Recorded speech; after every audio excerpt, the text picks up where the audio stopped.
When Caitlin Clark signed that European contract, there was a ripple, then a wave, and then a full-blown title crash that hit the WNBA. The headlines were already buzzing with speculations and predictions, but few really anticipated the extent to which Clark's departure would impact the league. Caitlin Clark, the basketball prodigy with an unmatched shooting arm, a flair for the dramatic, and the personality that sold out arenas, decided that her next chapter wouldn't be written stateside. Instead, she looked across the Atlantic and found opportunity calling her name in a European league, one that offered big money, bigger fanfare, and the promise of something more. But before we proceed further, don't forget to smash that like button and subscribe. For those who've followed Caitlin Clark, this leap wasn't out of the blue. Clark has been a star since her college days, known for sinking half-court shots, as if she were at the free throw line and jawing back at opponents like she's narrating a documentary on their defeat.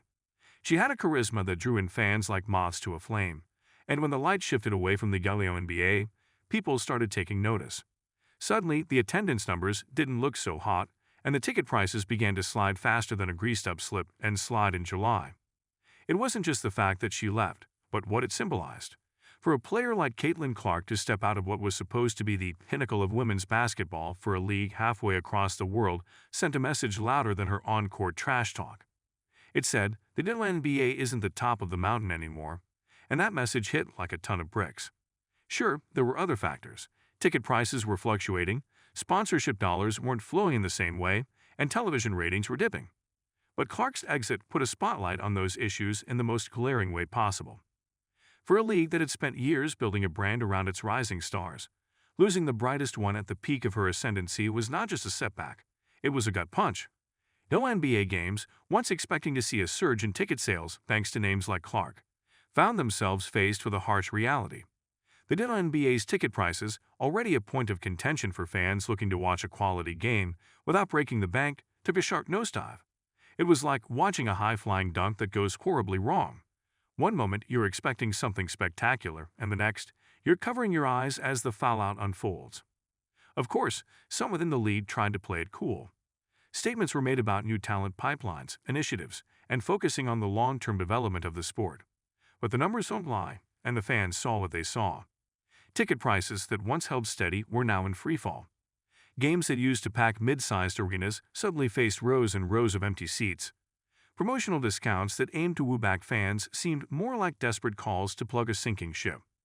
All this because Caitlin Clark, this generation's most talked-about player, decided to take her talents to a European league that didn't even have the same marketing muscle as the WNBA.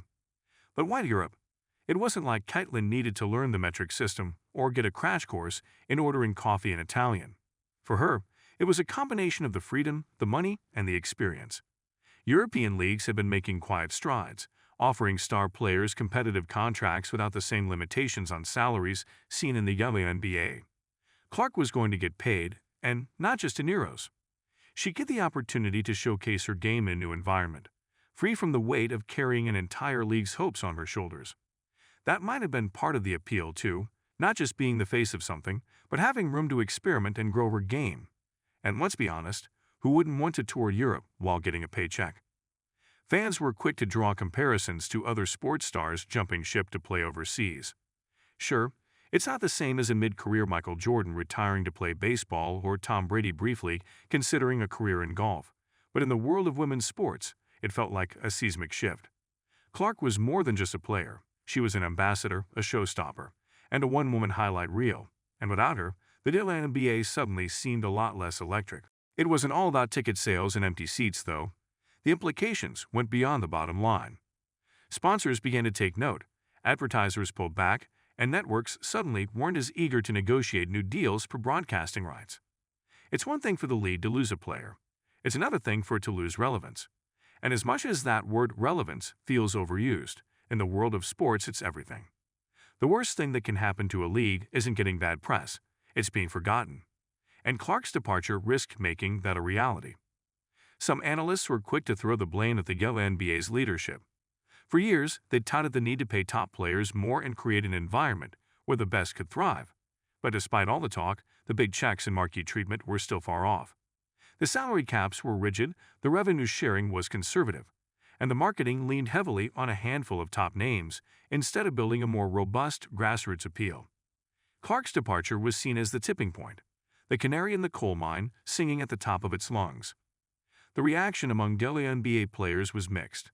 Some were vocal, expressing their disappointment at the league losing such a key player to foreign competition. Others were more understanding, seeing it as a natural evolution for someone as talented as Clark to seek opportunities elsewhere. After all, loyalty in sports is a two-way street, and when players feel like they're giving more than they're getting, the street starts looking like a one-way ticket out of town. Clark's decision sparked debates among fans and commentators alike. Suddenly, everyone was asking what it meant for the future of women's basketball in America. If the WNBA couldn't keep a player of Clark's caliber, who could they keep? The narrative shifted from excitement over her playing style to questions about what could have been done to prevent her exit. What-ifs floated around like confetti at a New Year's Eve party. What if they had relaxed the salary caps? What if they had invested more in player welfare or long-term marketing? What if the league had treated its top stars with the urgency and respect they deserve? The irony is that while Clark's move to Europe hurt the WNBA in a very tangible way, it also highlighted the global appeal of women's basketball. Europe wasn't seen as some consolation prize or fallback option.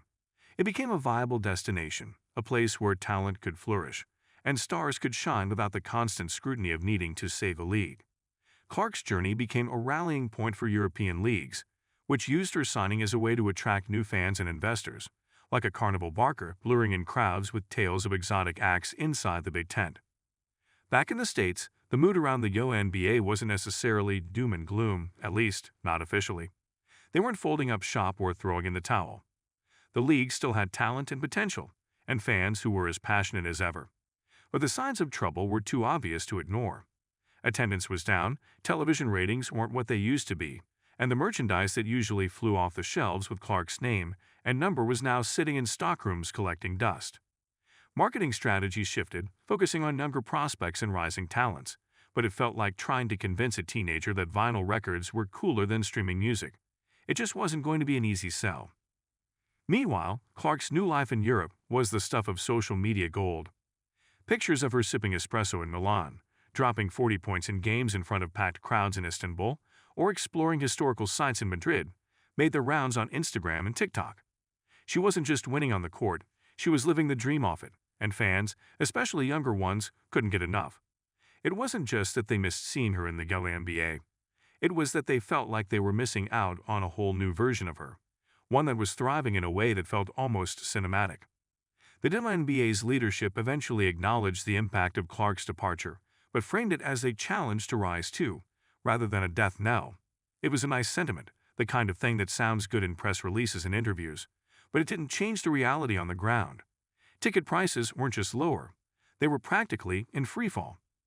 Games that once held the promise of packed houses and loud, raucous crowds were now marked by an eerie quiet, punctuated by half-hearted cheers and echoes from empty seats. Don't forget to hit that like button and subscribe to our channel for more engaging content. We thrive on your feedback, so be sure to leave your thoughts in the comments section below. Until next time, keep discovering and stay tuned.